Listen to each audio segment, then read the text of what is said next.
The Hangout on air is live.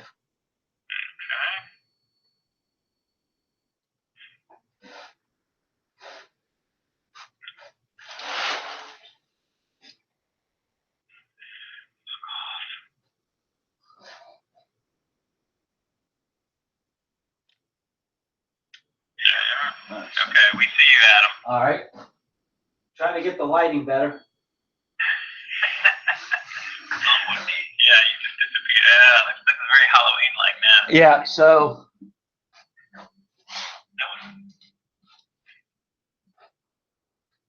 how's that?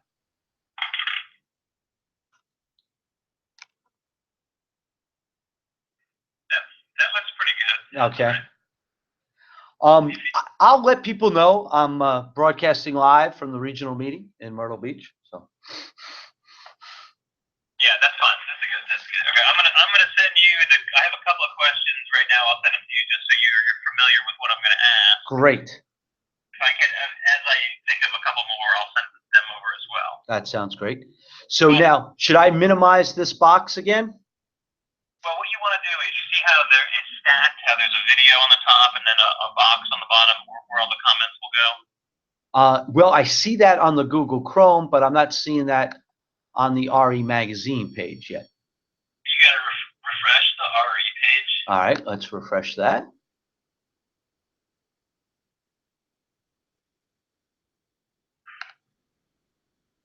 Okay. And then I see the box. Okay, and I see, should I hit the start on the Transparency RE Magazine? Yep. Hit that, okay. And then you're going to see yourself. But I'm going to see and myself. It's going to be on a 10-second delay. 10 seconds ago, okay. I'm getting it now. Okay, gotcha. So in order to not be distracted by that video being 10 seconds behind what you're saying. Right. Just go.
Yeah, it may just pop in your Google account photo.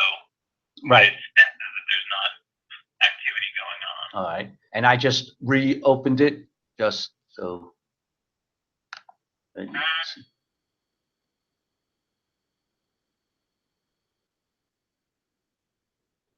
Okay. Yeah. So are you seeing the video of yourself right now? I'm still not. I'm still seeing the circle thing.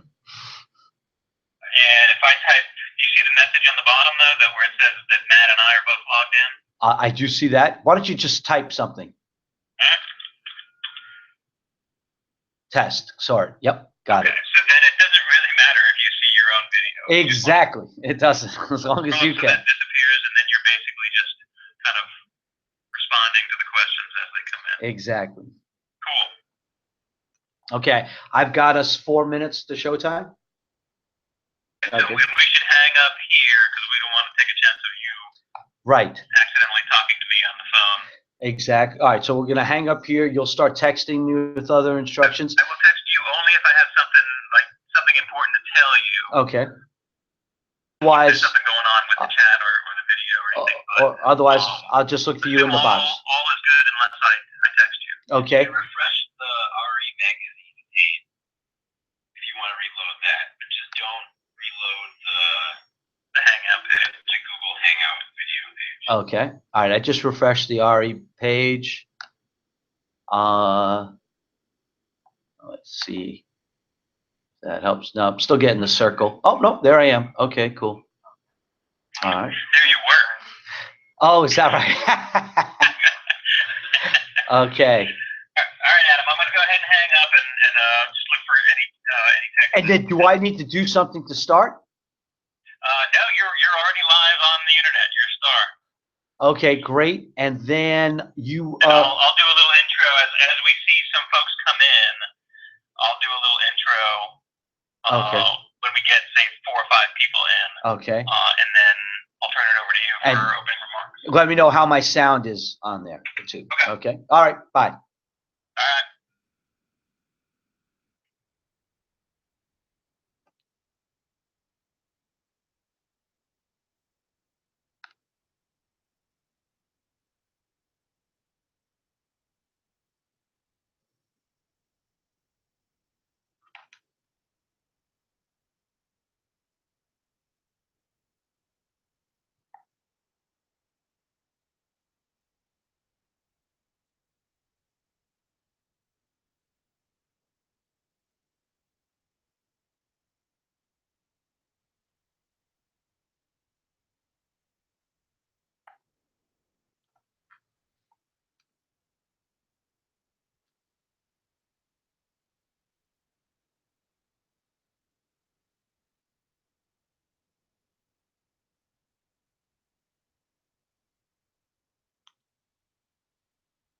Just letting you know I'm standing by. If you can hear me, that'd be great to let me know.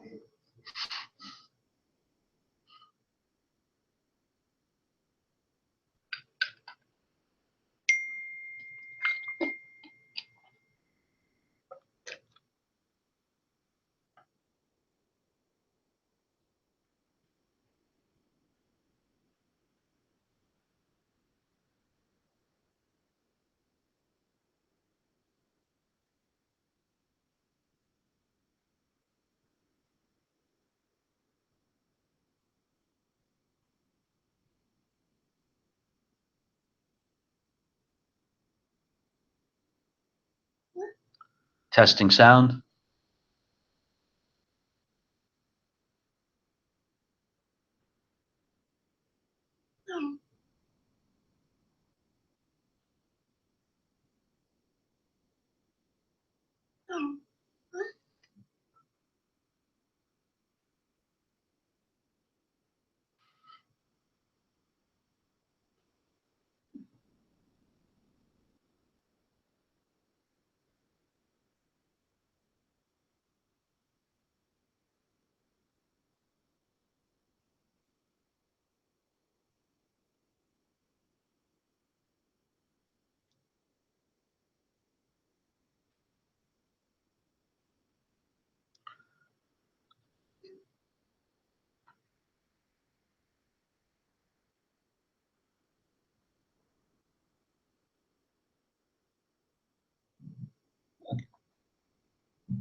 Greetings. I'm Adam Schwartz coming to you live from Myrtle Beach, South Carolina, where the last of the NRECA regional meetings is taking place.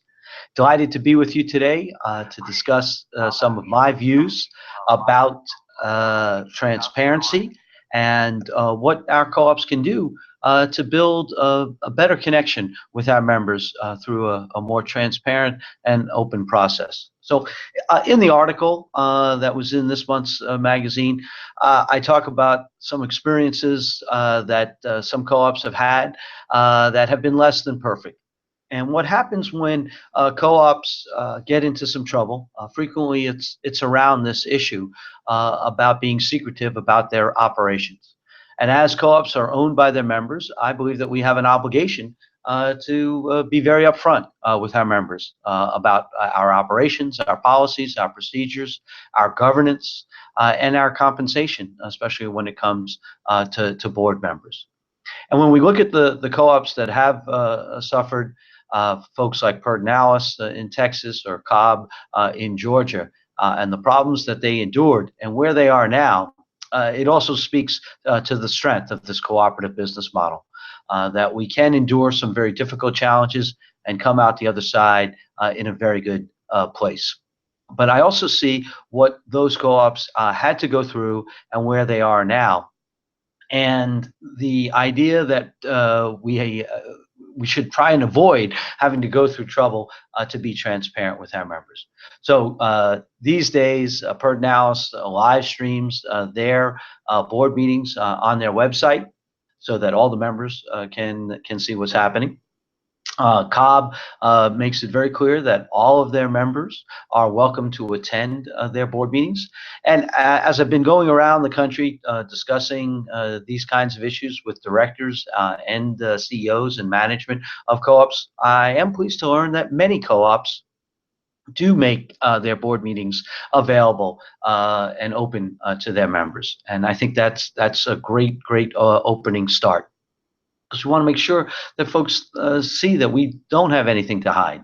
And let's face it, more often than not, board meetings are not the most exciting meetings to attend. So if people have an interest in attending, we should actually welcome that and celebrate that. Another issue that I point out in the article is the Form 990, which is the form that all co-ops have to fill out in compliance with IRS. And that Form 990 does have information on it that in many cases people might see as sort of personal or private, but the fact is it's not. The Form 990 is a public document. Anyone with an internet connection can type in the name of your co-op, put Form 990, and in the matter of how fast their connection is, have that form and be able to look at it. There are also some for-pay websites that will even get the most current information to folks. So I'm a big believer in making sure that the members get information right from the co-op rather than from a third party. If the information is out there, why shouldn't they hear from us first? And sometimes I get a little bit of pushback about that because people fear that they're going to be asked questions about that. And I don't think that's something that we should fear. I think that's something that we should absolutely welcome. The idea that we're going to have members who are going to ask us questions means that they're interested and they're concerned about their co-op. And that's a type of engagement. And that's going to further the connection between the co-op and its members, which is critically important thinking over the long term if we want the co-op to continue to be relevant to the members. I also believe that by being transparent, it's a key building block to building trust with the members. And the fact that we're all human and organizations are just made up of human beings, we're going to occasionally screw up, and that's okay. But if we're honest about it and up front, people will forgive us. I was raised in the late 60s and early 70s at the time of the Watergate crisis that gripped this country. And I'm reminded of the fact that Watergate itself was really a simple petty burglary. What engulfed the country and made it a national scandal that this country endured for a couple of years was the cover-up afterwards. And I've often wondered, what if Richard Nixon, who was then president, simply said he was sorry, that he made a mistake, and here are the policies and procedures we've put in place so that that's never going to happen again. Would the arc of history be substantially different? But we all know that's not what he did. He chose to cover it up, and we still live with the repercussions of that in the fact that every major scandal since that time has added a gate after its name. So it has truly changed the course of the history of our country. And we've had co-ops that have endured some very tough challenges, and clearly their history has been altered by this. It's very difficult to predict the future, but one things that I do feel very comfortable predicting is that if your co-op endures any problems, at the end of it, you're going to be much more transparent afterwards. So the question I have for co-ops is why wait? Why do you have to go through something bad before we do the right thing? And the right thing is being more transparent. And I know that another challenge and an issue that some co-op directors and management face with this is that if we're transparent, it's sort of a one-way street, that we're just telling the members information that they may or may not have an interest in. And that may be true. But I would urge us to think about transparency as a two-way street. That if we are transparent in telling our members about the things that we're doing, that's also going to pay a real benefit to the co-op in the long run. So an issue that a lot of electric co-ops are dealing with right now is the facilities charge or base rate or the minimum amount of everyone's bill. For many years, a lot of co-ops intentionally tried to keep that rate as low as possible, even below what the market really dictated that the rate should be, figuring that they were going to make it up on the number of kilowatt hours sold. Well, with the disruption that we're seeing in the electric industry today, we're seeing that that facilities charge really legitimately should be higher than what it is at a lot of co-ops. Well, if we're transparent with our members and we build our reputation around that transparency, when we tell them the not so good news about rates and here's why rates need to go up, I think we'll find that they're going to be more accepting of that because we're telling them the straight scoop. And from a standpoint of making ourselves feel more free and engaged. You know, the old saying, it's always best to tell the truth because then you only have to remember one story. Makes a lot of sense. And the idea that sharing information about what it is we're doing, I think is going to lead to greater member engagement in the future. And that's really what we want to do because for me, the biggest challenge and fear I have for our co-ops going into the future is that we're going to lose our relevance to our members. We already know that many members feel about their co-op. They feel it more as a utility than as a co-op. And we know that 75 years ago when the co-op was getting started, every member knew that they were a member of a co-op. Today, many members don't feel like they're a member of a co-op. They feel it's just a utility and it's just a commodity. We can be different than other organizations. Our co-op principles and values give us license, not only license, but in my view, actually mandate us to act differently. And I think this is one of those key areas where we can show that we're a different kind of company, that we're owned by our members, that we're here to serve our members.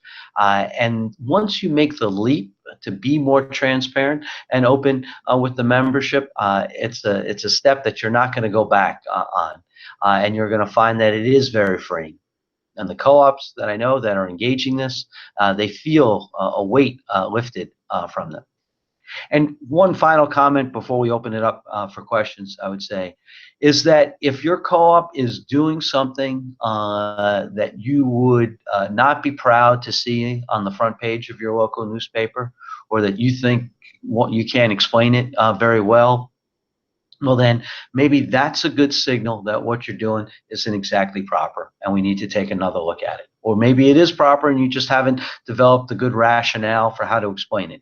Either way, it's a little bit of a red flag that we need to change out so that we can be transparent with our members and be able to defend what it is that we're doing in a very upfront and upright way. So I think from a standpoint of opening comments, I'll suspend there. And Scott, if you've got any questions that you want to post in the chat box, be happy to look at that.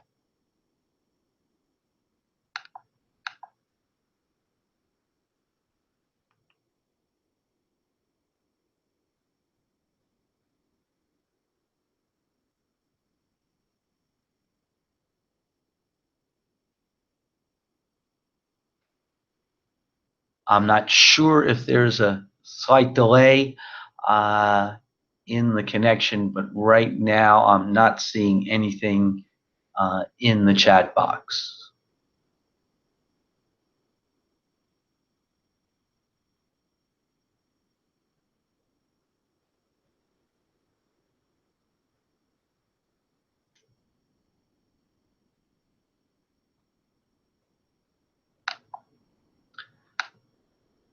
There could be a slight delay given a slower internet connection.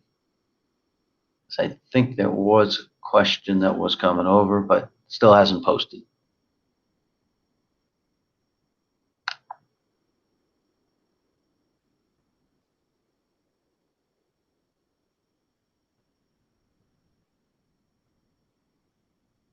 Okay. Among the cooperatives you work with, how would you rank the electric cooperatives in terms of their transparency and their connection to their members? So I work with co-ops in all different sectors, in addition to electric co-ops, credit unions, food co-ops, housing, worker co-ops. And I would say, as a general rule, and of course, there's always exceptions, because if anyone's ever heard me speak, you've heard me say, if you've seen one co-op, you've seen one co-op.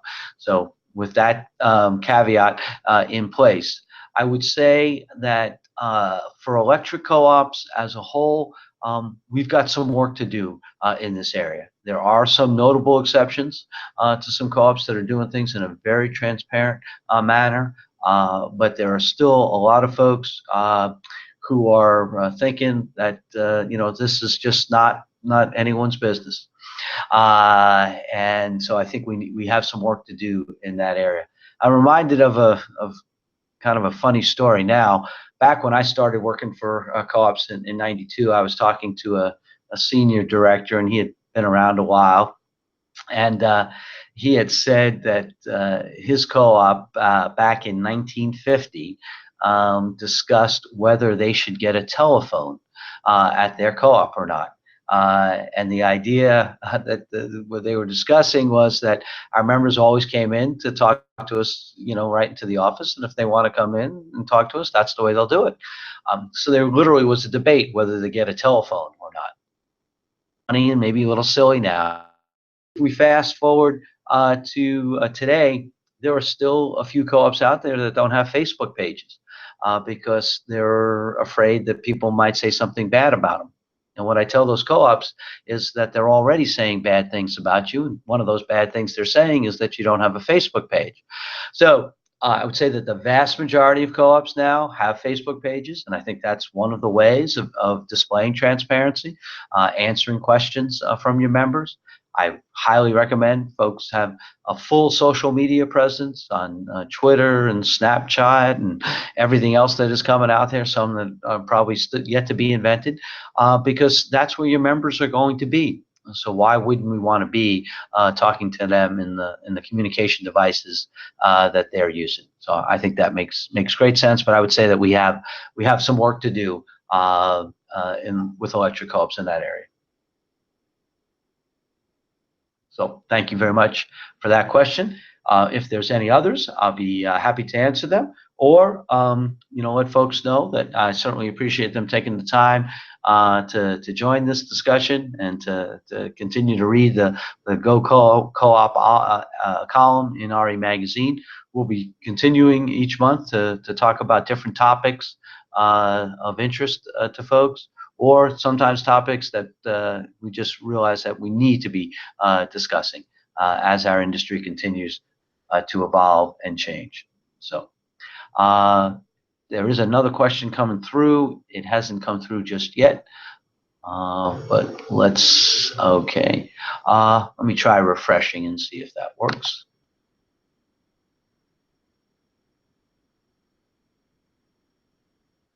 Okay. Still has not come through on the chat.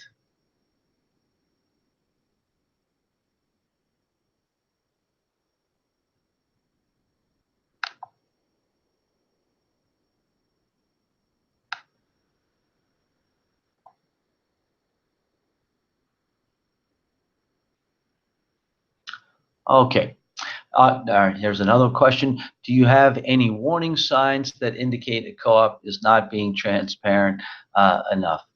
Well, I think there are certain things that you can look for, right? Are the board meetings open to all the members?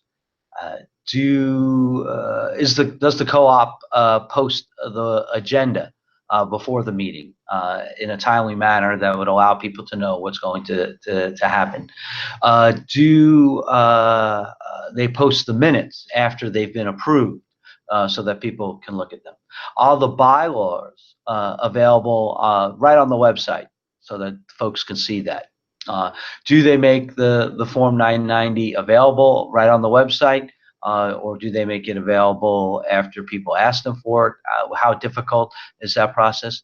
How open and transparent is the co-op about the election process? And do they have a nominating committee? And how is that nominating committee selected? And do they tell members about that?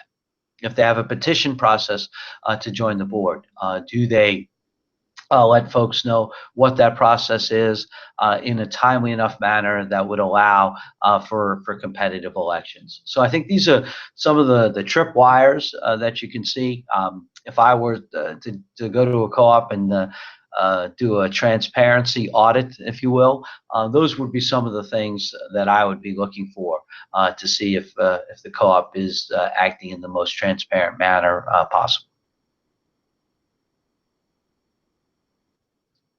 So I think that that covers the questions to point. So once again, let me reiterate my thanks to everyone for viewing this and for being interested in this topic and all the topics we're doing that will help co-ops truly live up to the cooperative way of doing business and the principles and values going forward. So thanks very much for visiting.